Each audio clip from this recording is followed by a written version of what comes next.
Alors bonjour à tous, il est midi une, donc je vous propose qu'on débute notre webinaire aujourd'hui. Merci d'être avec nous. Donc aujourd'hui, c'est notre premier webinaire d'une série de 5 webinaires qui va se donner. Donc je suis ravie de lancer ça avec vous aujourd'hui.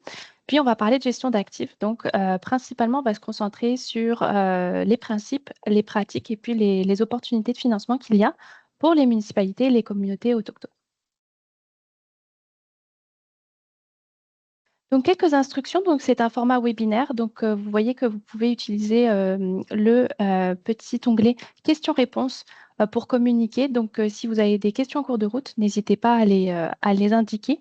Puis, si pour ceux, juste vérifier que vous le voyez bien, si vous pouvez mettre un petit pouce dans le petit mot que je vous ai écrit, euh, au moins une ou deux personnes là, que je m'assure que ça fonctionne bien dans l'onglet questions-réponses. J'ai épinglé un message. Oui, je vois une réaction. Parfait. Merci. C'est gentil. Vous ne recevrez pas le deck de présentation. Par contre, il est enregistré en ce moment et puis il va être mis en ligne ultérieurement sur le site de WSP. Donc, si vous voulez le revisionner ou le transmettre à des collègues, ça pourra être fait. Puis, si vous avez des questions et des commentaires en cours de route, donc le mettre dans le question-réponse. Puis, et ultérieur, vous avez mon adresse courriel juste ici. Donc, pour me présenter, je suis Maëva Ambros, je suis consultante principale en gestion d'actifs chez WSP. J'ai eu l'occasion dans les 9 dernières années de travailler pour un OBNL, un organisme à but non lucratif qui avait pour objectif, enfin, qui a toujours pour objectif, d'aider vraiment tous les acteurs en fait, qui gèrent des infrastructures urbaines à mieux les gérer, à assurer la pérennité. Donc, j'ai eu la piqûre de gestion d'actifs parce que je pense que c'est vraiment une belle solution pour tous. Et quand je suis arrivée à WSP, euh, je me suis dit que des webinaires, ce serait sympathique. Et on a formé un groupe de professionnels pour pouvoir vous offrir voilà, des présentations où on vous explique certaines thématiques et puis on vous présente des cas concrets. Alors, je suis ravie de faire ça avec vous. Puis, vous allez voir mes collègues au fur et à mesure des webinaires qui se rajouteront. Donc, on est une belle équipe là du côté du Québec. Donc, ça va être très sympathique comme expérience. Donc, pour vous mettre un petit peu en contexte, la gestion des actifs, ça regroupe un ensemble de pratiques sur lesquelles les communautés locales peuvent vraiment s'appuyer pour bâtir des services publics qui sont efficaces et résilients. Et en fait, on a en gestion d'actifs particulièrement une très belle expertise dans le Canada anglophone, où c'est fait différemment. Puis au Québec, on a aussi une très belle expertise francophone. Donc on s'est dit que ce serait l'occasion, et pour l'instant, il n'y avait pas de présentation francophone qui avait été faite sur la gestion des actifs en vidéo. Puis on veut vraiment nourrir le site de WSP. Donc on va pouvoir comme ça vous partager l'expertise à nos municipalités, nos communautés sur ce type de sujet. Il y a des très belles initiatives locales qui sont faites, donc on veut vous les partager, partager les connaissances aussi entre municipalités et communautés. Je pense qu'il y a quelque chose d'important à faire là, donc ça va être l'objectif de nos webinaires. On veut aussi s'adapter à vos besoins au fur et à mesure. Puis, donc, on commence aujourd'hui avec un petit cours 101 de gestion d'actifs. J'ai vu dans les petits questionnaires que je vous avais demandé de remplir au moment de l'inscription qu'on a vraiment un petit panel de connaissances différentes. Donc, des gens qui sont un peu plus débutants, des gens qui se considèrent intermédiaires, donc qui sont un peu plus nombreux, et puis des gens qui se considèrent experts. Alors j'espère que chacun va y trouver son compte, puis avoir de l'information pertinente. Donc, on va parler aujourd'hui de l'objectif de nos webinaires, de principes de gestion d'actifs, donc les fondamentaux. Après, on va rentrer plus dans le détail sur, pour vous, en tant que municipalité ou communauté, comment on peut la structurer, cette gestion d'actifs-là. Et bien sûr, c'est toujours très important, on va parler aussi des opportunités de financement et on finira par la conclusion et quelques questions. Donc, juste un petit avertissement, toutes les informations que je vous présente là, elles sont valides en date d'aujourd'hui, puisqu'on parlera des opportunités de financement à la fin du webinaire. C'est sûr que vous savez que ça bouge quand même assez rapidement. Donc, contactez-nous ultérieurement, là, surtout pour les gens qui vont regarder en ligne, mais même pour les gens euh, maintenant, tout de suite, là, si vous avez des questionnements par après pour vérifier que les choses sont toujours d'actualité, ça vaut le coup de vérifier. Donc, on pourra vous confirmer si c'est toujours à jour ou pas. Alors, l'objectif de nos webinaires, ben, le contexte, il est assez commun, autant pour une municipalité qu'une communauté. Ce qu'on remarque, alors, bon, dépendamment des villes, vous allez peut-être vous reconnaître sur certains de ces aspects, peut-être sur tous, pas forcément. J'espère qu'il y en a certains où vous dites, oh non, nous, ça va sur ce point-là, mais bon, globalement, on a des infrastructures qui sont vieillissantes. On voit qu'on a un déficit de maintien d'actifs qui est quand même important. Mais pendant ce temps-là, malgré qu'il y ait ça à s'occuper, ben, vous avez toujours des services à maintenir donc, à votre population. Vous devez garder le cap, donc s'assurer que le tout fonctionne, que vous continuez à entretenir, donc s'assurer d'une offre de service qui tient. En parallèle, il y a quand même aussi de multiples sources de données que vous avez. Pas toujours évident de savoir lesquelles utiliser, lesquelles sont mises à jour par qui est le propriétaire de la donnée, etc. Donc, des fois, ça peut engranger quelques enjeux. Ensuite, vous le voyez, vous avez quand même beaucoup de documents à remettre ou des normes à respecter. Donc, il y a quand même certains éléments que vous avez au sein de la ville ou de la communauté qui sont importants et puis qui vous demandent quand même une certaine rigueur à tenir. Ensuite, bien sûr, toute la question de la résilience et des changements climatiques qui est très importante. Donc, il y a également des éléments à intégrer sur ces sujets-là qui sont fondamentaux et des façons de faire qui sont peut-être à revoir aussi. Donc, c'est quand même de grands sujets. Ensuite, ben, bien sûr, les ressources, alors que vous soyez d'une petite ou une grande municipalité, communauté, vous avez des ressources souvent qui sont limitées. Et parfois, quand c'est des trop grosses structures, on a beaucoup de silos. Alors, même dans les petites structures, des fois, on a des silos. Donc, il y a quand même quelque chose à faire aussi au niveau des fois de casser ces éléments-là et de s'assurer qu'on puisse tous travailler ensemble. Et puis, enfin, ben, bien sûr, un financement qui est limité avec aussi des besoins d'avoir une vision à plus long terme. Donc, je ne sais pas si vous vous reconnaissez dans ce que je vous présente là. Vous voyez quelques pastilles qui vous ressemblent. Et quand je vous ai posé les questions là dans le petit questionnaire, ce qui est revenu beaucoup dans en quoi la gestion d'actifs vous intéresse, c'était ben, avoir une stratégie commune, une vision commune. Donc, on revient peut-être à la notion quand même des silos ou même de la multiplicité des sources de données que vous avez. Ensuite, ce qui est revenu aussi, c'est beaucoup la gestion et la visualisation des données. Donc, un besoin à ce niveau-là peut-être d'améliorer les choses. Et puis la question donc de la cohérence dans l'ensemble de ce que vous développez. Donc ça, c'est pour tout le monde. Je pense qu'il y a des besoins de valider que ce que l'on fait est cohérent avec ce qui existe déjà. Et puis aussi ben, les besoins financiers qui sont des sujets qui vous intéressent. Donc c'est parfait, on est là. Alors je ne vous dis pas qu'on a la formule magique, mais au moins on a des débuts de pistes à discuter ce midi ensemble. Donc pour les webinaires, bien sûr, c'est notre objectif. Donc c'est d'avoir des sujets qui sont adaptés à vos besoins, de vous présenter des bonnes pratiques et puis d'avoir une session questions-réponses à chaque fois. Donc aujourd'hui, on est sur l'introduction. Prochainement, donc je vous donnerai la date à la fin de notre présentation aujourd'hui. On va parler de la gestion des données, donc il y a un sujet qui vous intéresse. Ensuite, on va avoir la question des plans de gestion d'actifs, qui est un grand sujet qui a beaucoup grandi ces 2 dernières années, autant dans les municipalités que dans les communautés autochtones. Il y a des belles choses à faire. C'est vraiment un bel outil, donc on fera vraiment un webinaire sur ce sujet-là, sachant qu'il y a particulièrement les PGAO, on y reviendra pour les municipalités. Ensuite, les actifs naturels, grand sujet, très important. On voit de plus en plus le besoin de ne pas les oublier. Ça rend énormément de services à la population. Donc, on traitera de ce sujet. Et enfin, le dernier, on a quelques idées, mais on s'est dit qu'on l'adapterait à vos besoins.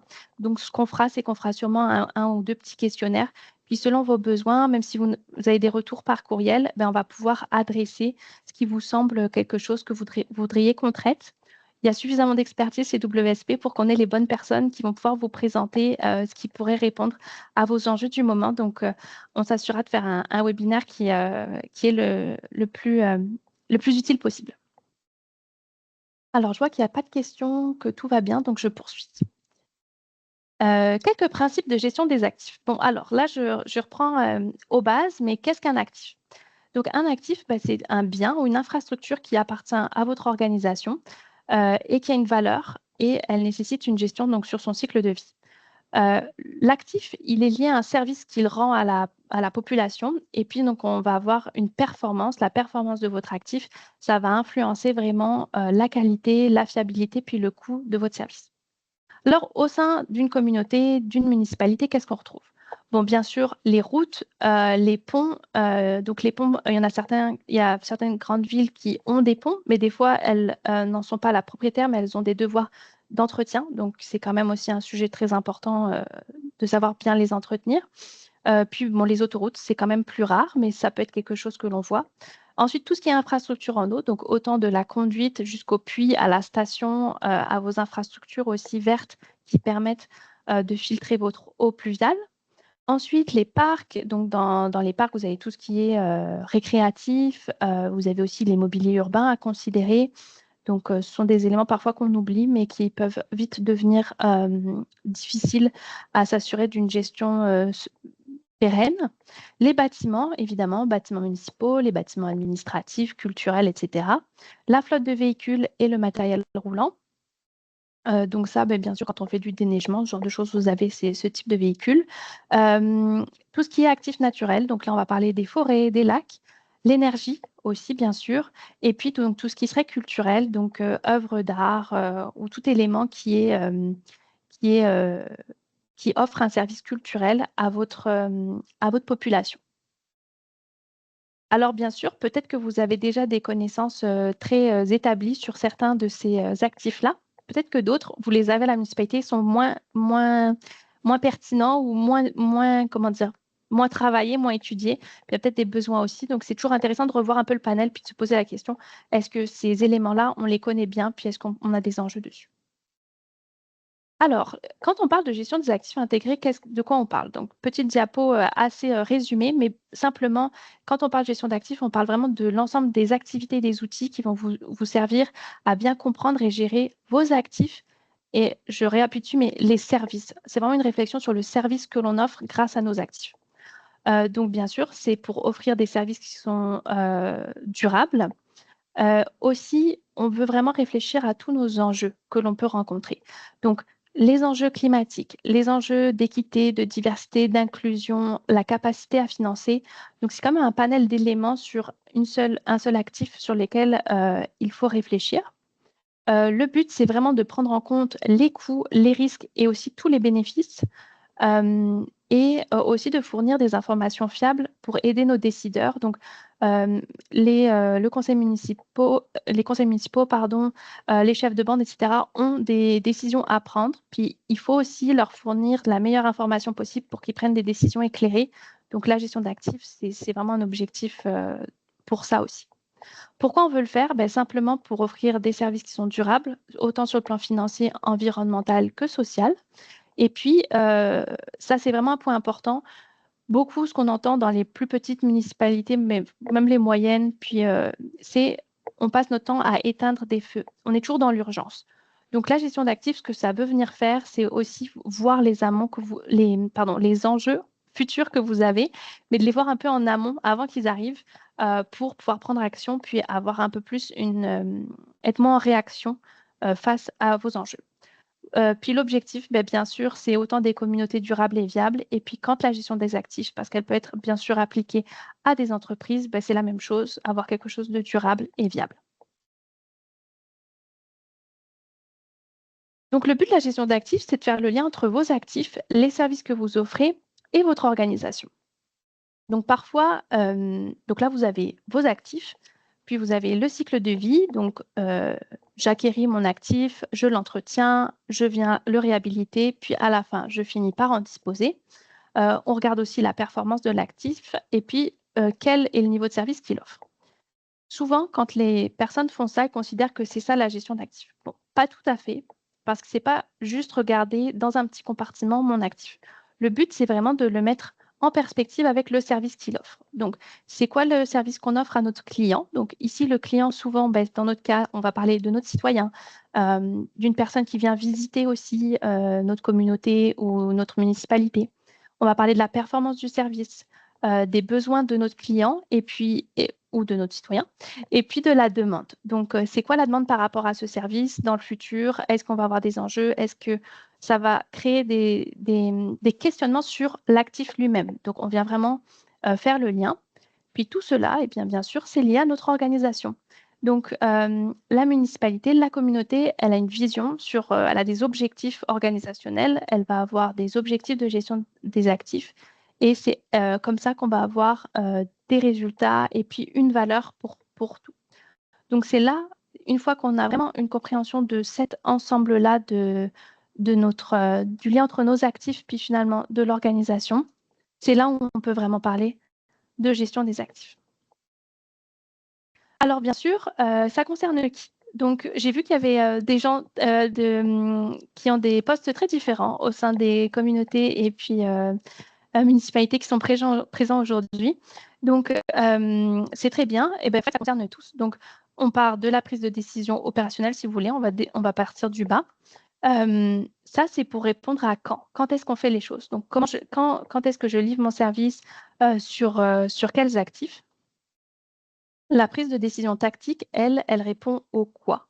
Donc, on réfléchit beaucoup plus à c'est quoi mon équilibre entre mes coûts, combien ça va me coûter, les risques que je prends, le risque de ne pas agir, et la performance. Donc, en prenant cette décision-là, quel est l'impact sur le service? Une fois qu'on a ces 2 éléments-là qui sont bien alignés, c'est comme ça qu'on peut avoir une belle planification des services et des actifs. Donc, vraiment important que opérationnel et tactique puissent se parler. Ensuite, prise de décision stratégique, c'est le pourquoi. Donc là, on est vraiment pourquoi on le fait, quels sont nos objectifs derrière tout ça. Donc là, on va avoir une stratégie organisationnelle avec des objectifs et puis ça va nous permettre de créer la valeur. Alors, le but de la gestion d'actifs, c'est vraiment d'avoir un alignement de l'ensemble de notre pyramide. Et on peut venir intervenir à différentes étapes. Selon les besoins, on peut avoir différents projets pour s'assurer que chaque étape de notre pyramide soit bien cohérente. On peut le voir aussi, vous pouvez vous questionner sous les notions de compétences de gestion d'actifs. Donc, c'est un petit extrait de la Fédération canadienne des municipalités. J'imagine qu'il y en a beaucoup d'entre vous qui l'ont déjà vu. Il y a 5 grands cubes pour que la gestion d'actifs soit cohérente au sein d'une ville ou d'une communauté. Ça va être avoir une politique, une gouvernance qui sont claires. Donc, où est-ce qu'on veut aller, comment on fait les choses, qui est responsable. Avoir du personnel et un leadership donc avoir finalement quelqu'un qui est attribué à la gestion d'actifs idéalement.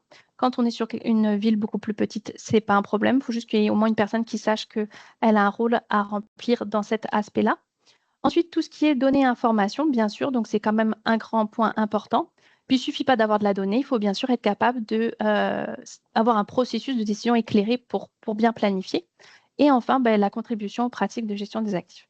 Donc, chaque cube peut être travaillé un petit peu séparément selon les besoins. Et puis après, on peut aussi travailler de façon transversale. Ça dépend vraiment de comment est faite la communauté ou la municipalité. Puis, vous avez des facilitateurs. Alors, sûrement que vous en voyez certains qui vous parlent peut-être plus que d'autres. Il y a les humains, bien sûr, hein, parce que nos organisations sont faites d'humains, donc il faut absolument les considérer dans tout ce qu'on va faire. Les processus, donc toute une réflexion sur comment on organise les choses. La technologie, bien sûr, qui est un support, qui n'est pas nécessairement la solution à tout, mais qui va être un support très utile, donc à considérer absolument. Et puis, bien sûr, tout ce qui est information et données, donc quelles sont les informations qu'on a et aussi lesquelles sont utiles. Alors, petit cas pratique, la gestion d'actifs dans votre organisation, ben oui, mais pour quel objectif? Donc là, j'ai recensé des cas qu'on a entendus puis qui sont souvent très intéressants. Le premier, c'est reprendre le contrôle du narratif. Alors ça, c'est pour des communautés. On a vu qu'ils avaient vraiment besoin de reprendre le contrôle sur les infrastructures qu'ils ont, être capables, eux, de savoir quelle est la donnée. Et tout un travail qu'on a fait avec une communauté autochtone à ce sujet-là, pour bien visualiser ces données, être capable de vraiment connaître ses besoins et d'avoir vraiment reprendre le contrôle de ses actifs et de ses connaissances. Ensuite, bien sûr, se conformer aux réglementations. Alors, c'est simple, mais c'est quand même très important. Il y a beaucoup de réglementations à suivre. La gestion d'actifs, c'est un bon support pour s'assurer qu'on est en règle. Accéder au financement, alors c'est le jeu, hein, quand on a des financements qui sont proposés pour la gestion d'actifs, il y en a qui se lancent comme ça, puis finalement, ils se retrouvent à être très convaincus, donc c'est ça qu'on apprécie. Aussi prouver qu'on fait les choses correctement, tout simplement. Les citoyens ont besoin qu'on leur rende des comptes. Donc, quand on a un processus de gestion d'actifs, on peut montrer que l'on fait bien les choses, que les choses sont réfléchies.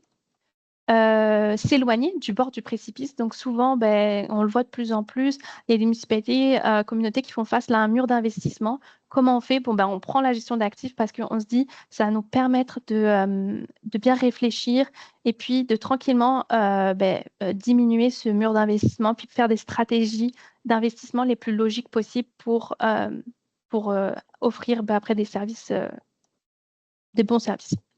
Ensuite, assurer la cohérence des pratiques avec des organisations similaires. Donc, la gestion d'actifs, c'est aussi un moyen avec d'autres municipalités, d'autres communautés, d'avoir des façons de faire qui sont similaires. Et puis, ça aide finalement à nous faire grandir le Québec dans sa façon de gérer ses infrastructures, ce qui est extrêmement positif. Ensuite, bien sûr, justifier les besoins auprès des décideurs, donc bien communiquer, orienter votre organisation sur les meilleures pratiques et puis sur la vision stratégique que vous avez, qu'est-ce que vous voulez faire. Puis chaque municipalité a des objectifs relativement similaires, mais elle peut avoir une vision différente, qu'est-ce qu'ils veulent offrir en priorité à leurs citoyens, puis ça va vraiment dépendre, donc c'est important de le considérer. Et puis fonder nos décisions sur une vision partagée, donc c'est un peu ce que je disais. Et enfin, bien sûr, évident, assurer la pérennité. Donc, je ne sais pas si vous vous reconnaissez dans certains de ces éléments-là, mais sont des points importants. Peu importe d'où vous partez, l'important, c'est d'avoir un objectif et puis de tranquillement mettre les choses en place. Alors, comment structurer votre gestion d'actifs? Je me permets de prendre une petite gorgée d'eau. Alors, pardon, par où on commence? Je vous suggère d'avoir conscience de vos acquis. Souvent, on voit ce qu'on n'a pas. Alors, je vous suggère de regarder déjà qu'est-ce que vous avez. Ça va aider à bien partir la machine. Première chose, souvent, puis je vous ai mis des exemples, mais vous avez sûrement un inventaire qui est débuté pour l'actif que vous voulez, sur lequel vous voulez travailler. Donc, déjà, regardez qu'est-ce que vous avez en main. Ensuite, peut-être qu'il y a déjà certains rôles qui sont établis. Donc, s'ils font sens, il n'y a pas besoin de les remettre en question nécessairement. Vous avez sûrement des processus qui sont déjà mis en place. Il y a quand même pas mal de documents que vous remettez, des rapports financiers, etc. Donc, il y a des choses qui sont faites pour annuellement déposer vos documents. Donc, s'il y a des processus mis en place qui sont fonctionnels, tout à fait les garder. Et puis, vous avez déjà des documents, des plans accessibles. Il y a beaucoup d'informations au sein de vos villes et communautés que vous pouvez utiliser. Donc, ayez conscience qu'il y a déjà des choses et que de toute façon, d'une certaine façon, vous contribuez déjà à la gestion d'actifs au sein de votre municipalité ou communauté. Maintenant, qu'est-ce qu'on fait? On évalue qu'est-ce qu'il nous faudrait établir. Qu'est-ce qui nous manque? Donc, ça peut être tout simplement l'accessibilité de l'information. Ah oui, on a l'information, on a la donnée, mais elle est dans le fichier. Puis alors, il faut cliquer dans le fichier, puis après aller chercher au 5e onglet de la page 3, etc. Donc, si on peut essayer d'avoir une information accessible et structurée, c'est quand même bon. Aussi la portée des actifs traités. Donc, vous avez vu l'entièreté des actifs que je vous ai montrés. Tous ne sont peut-être pas prioritaires, mais c'est bon de savoir, est-ce qu'on a une attention suffisante aux actifs qui sont prioritaires pour nous? Est-ce que notre processus décisionnel que l'on a mis en place, il est fait par habitude ou est-ce qu'il est vraiment, c'est le mieux possible? Donc, remettre en question ce genre de choses. Est-ce qu'il y a des lignes directrices qui sont vraiment établies, qui sont facilement consultables avec une vision commune de ma pyramide? Est-ce que l'opérationnel, le tactique et le stratégique ont la même vision de l'ensemble? Donc, c'est des questions à se poser. Et puis, le transfert de connaissances, est-ce que si, alors je vous donne l'exemple qu'on en donne très souvent, mais si Robert, mon monsieur de 60 ans, qui est là depuis des années dans la municipalité, et c'est lui qui connaît tout sur les infrastructures, mais s'il part à la retraite, il se passe quoi? Donc, ce genre de questions, c'est des choses à vous poser et puis regarder comment on peut s'assurer que l'ensemble soit durable. Donc, quand même dire que le cheminement de gestion d'actifs, ça prend du temps, puis on va y aller brique par brique. Donc, c'est pas quelque chose en un claquement de doigts qui se fait, mais avec des projets les uns après les autres, on peut vraiment mettre en place des choses qui vont vous aider puis faciliter votre gestion de vos infrastructures. Donc ici, c'est un exemple d'une évaluation de maturité en gestion d'actifs, donc quelque chose qu'on peut faire, où vous avez sur différents aspects, donc le leadership, votre capacité financière, la connaissance des actifs, la connaissance de la situation financière, comment sont faits les mécanismes de prise de décision, le cycle de vie, les règles, les règlements, la pérennité, tout ce genre de questions on peut faire une sorte d'évaluation, puis ça aide aussi à savoir, ah ben là, pour y aller de façon durable et réfléchie, par où on pourrait commencer. Donc, c'est une façon de voir aussi les besoins. Alors maintenant, on passe aux documents structurants. Donc, vous avez 3 grands documents en gestion d'actifs, qui sont, en fait, des normes internationales. C'est comme ça que ça marche. Donc la politique de gestion d'actifs, qui on pourrait dire est la vision que vous avez. Donc ça, souvent, on veut que, nos chefs de bande, nos conseils municipaux, en tout cas nos décideurs, ils signent ou en tout cas, c'est vraiment pour qu'il y ait un engagement du stratégique sur la gestion d'actifs. Donc on va mettre quelle est la portée, qui sont les responsables, pourquoi on veut faire ça. Donc, c'est vraiment pour avoir une vision commune. Ensuite, la stratégie de gestion d'actifs, c'est votre mode d'emploi. Donc là, on est beaucoup plus dans comment on va la faire, cette fameuse gestion d'actifs. Est-ce qu'on a des indicateurs? Est-ce qu'il y a des éléments précis, des processus décisionnels qui sont importants? Donc, on va vraiment réfléchir à comment on va faire. Puis le plan de gestion d'actifs, là, c'est vraiment votre outil, donc par service. Donc, je peux avoir un plan de gestion des actifs en eau, un plan de gestion des actifs, des services culturels. Donc, je peux avoir vraiment un plan différent pour chaque service que l'on offre. Puis pour vous montrer, par exemple, donc dans un plan de gestion des actifs, c'est là où vous allez vraiment avoir ces visuels avec des graphiques spécifiques à l'infrastructure que vous visez, avec aussi des visions sur vos besoins par rapport à vos budgets sur l'ensemble du cycle de vie. Donc c'est là vraiment où on vient faire ce travail-là. Puis ça va être vraiment le thème de notre webinaire 3. Donc on pourra en reparler plus longuement. Puis ce que j'ai écrit là, le but, c'est pas de mettre sur une tablette vos documents, c'est vraiment pour communiquer efficacement les pratiques, les informations. Donc, on revient toujours à ça, mais qu'on ait vraiment une vision transversale et puis que tout le monde ait les mêmes informations, une vision commune de là où on veut aller. Donc là, je vais vous parler de la démarche de gestion d'actifs pour les municipalités du Québec, qui est important parce que ça fait depuis l'année dernière que c'est lancé. Puis c'est vraiment, s'il y a une chose à faire en ce moment, c'est un élément très important. C'est la première étape à réaliser pour amorcer votre processus d'élaboration de votre plan de gestion des actifs. Et ça vous permet d'obtenir une majoration pour le primo. Donc, le but, c'est de démontrer l'engagement et de transmettre vos documents de la municipalité avec une résolution du conseil d'ici le 31 décembre 2026. Puis le contenu attendu, c'est l'introduction à la gestion d'actifs. Quelle est votre démarche? Donc, la portée. Est-ce que vous allez vous occuper des actifs en eau ou de l'ensemble de vos actifs? Donc, vous avez le choix. Un échéancier de réalisation. Donc, quand est-ce qu'on va faire quels éléments? Donc, vraiment pour vous structurer. Les rôles et responsabilités au sein de la ville. Donc, quelle est notre structure de gouvernance pour la gestion des actifs? On identifie aussi les rôles et les responsabilités. Et on a aussi les activités qui sont à réaliser en prévision de l'élaboration de votre plan de gestion d'actifs. Et enfin, quels sont les documents clés que vous avez dans votre ville? Alors, c'est vraiment un bon petit document. Puis, juste pour vous expliquer, c'est une façon simplifiée que le ministère a proposée, le ministère des Affaires municipales et de l'Habitation au Québec, vous propose ce document-là qui serait en fait un hybride entre une politique et une stratégie de gestion d'actifs. Donc, c'est comme une version plus simple. Donc, c'est un bon départ aussi pour des municipalités qui n'ont pas du tout de connaissances en gestion d'actifs. C'est un élément intéressant. Donc pourquoi cette démarche? C'est vraiment pour affirmer votre volonté municipale de favoriser les bonnes pratiques de gestion d'actifs dans votre municipalité. Donc pourquoi on met de l'énergie dans notre processus? Quels actifs sont couverts? Qui va faire quoi? Comment on va s'organiser? Quels sont les documents existants? Et quelles activités je dois planifier pour réussir la réalisation après de mon plan de gestion des actifs? Puis c'est un document en fait type que vous trouvez sur le site du CERIU qui est à remplir. Et en fait, il peut être très utile même pour une communauté autochtone qui veut se lancer sur un document assez simple. Ça peut être une bonne base, puis pour l'adapter. Puis nous, on peut donner un coup de main aussi pour s'assurer que ça correspond bien aux besoins. Donc ici, je vous ai mis l'exemple du document qui est pré-rédigé.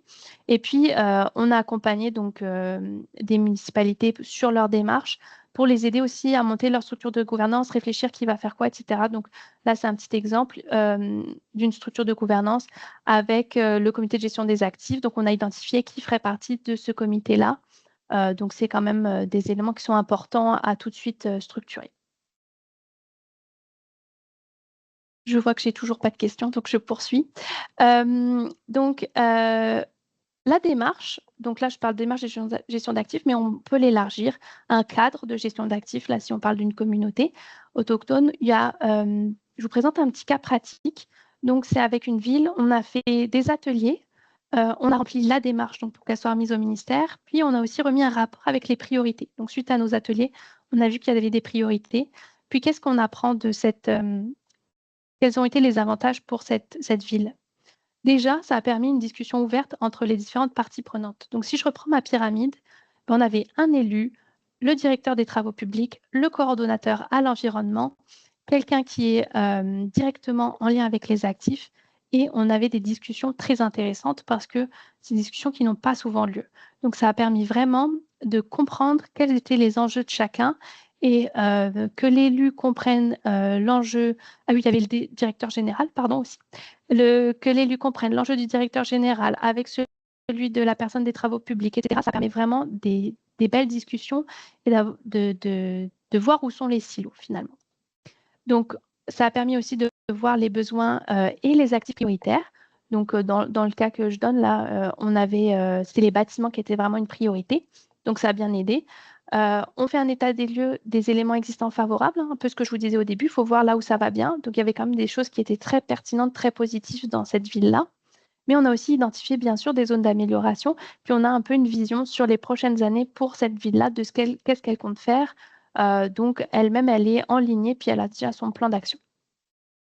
Donc, ça donne une ligne directrice sur les prochaines grandes étapes, une vision très claire des rôles et responsabilités également. Donc, qui va faire quoi? Chacun est reparti avec une compréhension de aussi quel est son rôle dans tout l'ensemble. Puis, ça donne aussi un peu plus, je pense, comment dire, de sens des fois dans la fonction qu'on l'on fait. On ne se rend pas toujours compte de l'importance de ce que l'on fait par rapport aux autres. Donc, c'est vraiment un bon point.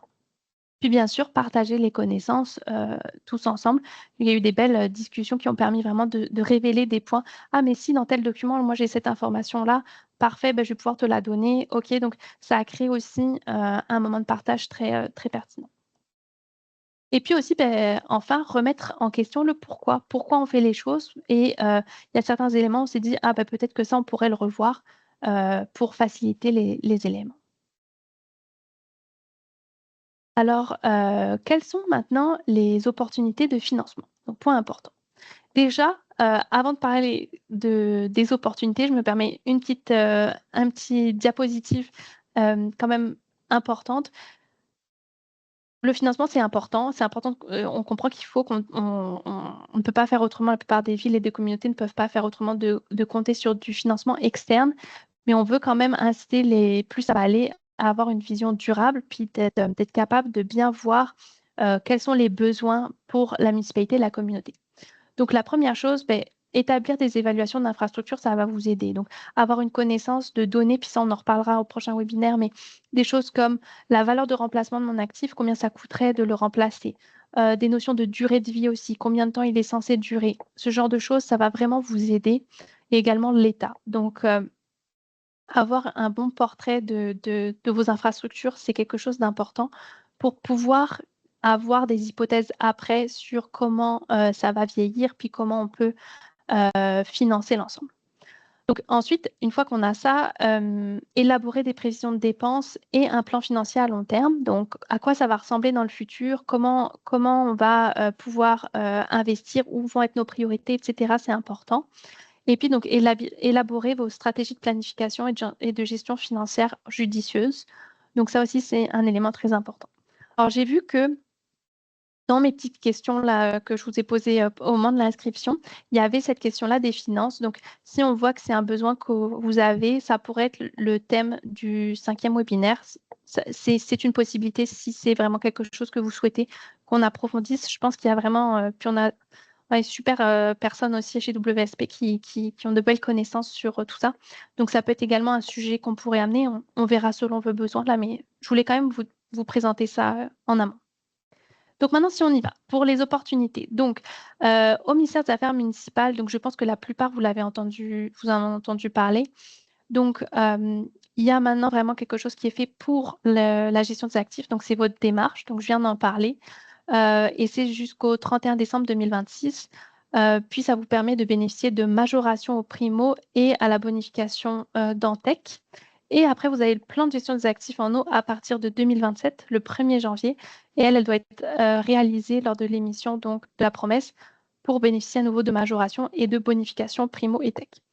Vous avez ici les pourcentages, donc ça peut aller jusqu'à 5% de l'enveloppe de base, puis ensuite 10%, donc c'est quand même pas négligeable, c'est des éléments à considérer. Puis, vous pouvez les mettre, si c'est réalisé en régie ou à contrat, ce sont des éléments que vous pouvez aussi faire prendre en charge, donc c'est quand même assez positif pour ça. On reviendra lors du PGA-O, donc qui est le 3e webinaire, enfin lors de notre webinaire sur les plans de gestion des actifs. On reviendra un peu plus là-dessus. Là, ma collègue Catherine pourra vous en parler plus en détail. Ensuite, donc là, la FCM, c'est non exhaustif, mais j'ai pris vraiment ce que j'ai vu de plus récent, puis que je trouvais vraiment intéressant. C'est toute la question de la foresterie urbaine. Donc, il y a quand même beaucoup d'enjeux et de réflexions à ce niveau-là, au niveau des villes, pas toujours de financement. Donc là, c'est le moment. Vous avez tout ce qui va être stratégie, plan de foresterie urbaine ou de plantation d'arbres, aussi des politiques et lignes directrices en matière de foresterie urbaine, puis la partie évaluation et analyse. Donc nous, on peut aider aussi, puis j'ai des collègues aussi, donc on va avoir un webinaire sur les actifs naturels, puis on va parler de ça. Mais quand on fait une stratégie finalement de gestion de ce type d'actifs, finalement, ça amène aussi des réflexions sur d'autres actifs gris. Donc ça peut être l'occasion de mettre les deux ensemble pour avoir une vision commune de ce type de stratégie. Donc c'est des choses que je pense qui sont très intéressantes.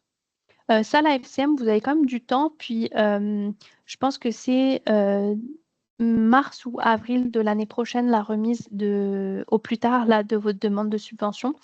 Donc, si jamais ça vous laisse le temps d'y réfléchir puis de voir si c'est quelque chose dans lequel vous voulez embarquer. Et ce sera traité au webinaire 4, comme je disais. Pour les communautés autochtones, il y a des grands fonds qui sont bien connus. Donc, le Fonds d'infrastructure des Premières Nations qui demande un plan d'investissement annuel en infrastructure. Donc, la gestion d'actifs, ça peut vraiment aider à faire ce type de plan d'investissement. Ensuite, vous avez les fonds d'initiative autochtones. Donc là, vous avez le programme de gestion des biens qui est fermé au moment où je vous parle. Mais c'est des éléments de gestion d'actifs très intéressants. Il y a la sensibilisation, la planification, la mise en œuvre. Donc ça permet quand même de prendre différents projets très intéressants.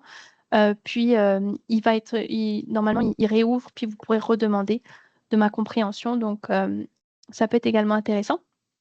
Et puis, un programme d'adaptation au changement climatique des Premières Nations avec l'évaluation des risques, la collecte de données. Donc, c'est également des éléments qui pourraient être subventionnés et pertinents. Les risques, ça rentre complètement dans la gestion des actifs aussi, bien sûr. Donc, c'est à considérer. Puis, pour les communautés autochtones, si vous avez un projet ciblé, WSP offre ce service de regarder les subventions adaptées au projet, puis de pouvoir aussi les compléter, donc vous aider là-dedans. Donc, n'hésitez pas à communiquer avec nous sur ce sujet-là, ça nous fera plaisir de pouvoir voir ce qui est faisable. Alors, 12h39, je suis bon sur le timing. Donc, pour la conclusion, la gestion d'actifs, qu'est-ce que l'on peut faire? Bon, d'abord, mettez en valeur les connaissances. Donc, on peut, à partir des données déjà que vous avez, voir où vous en êtes, avoir des graphiques, des présentations très claires aussi, parce que le but, c'est vraiment de faciliter la compréhension de là où on en est, puis de nos besoins. Donc, mettre en valeur ces connaissances-là. Ça nous permet de nous questionner sur nos besoins. Quels sont nos besoins vraiment à long terme? Où est-ce qu'on veut aller? Mettre en place des outils pratiques, bien sûr, il faut supporter, une fois qu'on a une vision, il faut quand même supporter les gens qui la réalisent. Donc, mettre en place ces outils. Et puis, bien sûr, s'assurer d'avoir des lignes directrices connues de tous. Alors, même si on est 5 dans la municipalité, si on a un document d'une page qui fait le travail, mais qui dit où on va, c'est super important, parce que ça va aider, puis ça permet aussi une longévité. Puis ça, j'y tiens beaucoup. Mais quand on voit le roulement de personnel, etc., c'est quand même important d'avoir conscience que si on peut laisser des choses structurées, des éléments structurés, ça va aider les prochains. Puis à la fin de la journée, tout ça, c'est l'argent des citoyens. Alors, avoir la meilleure gestion possible, c'est très efficient pour tous.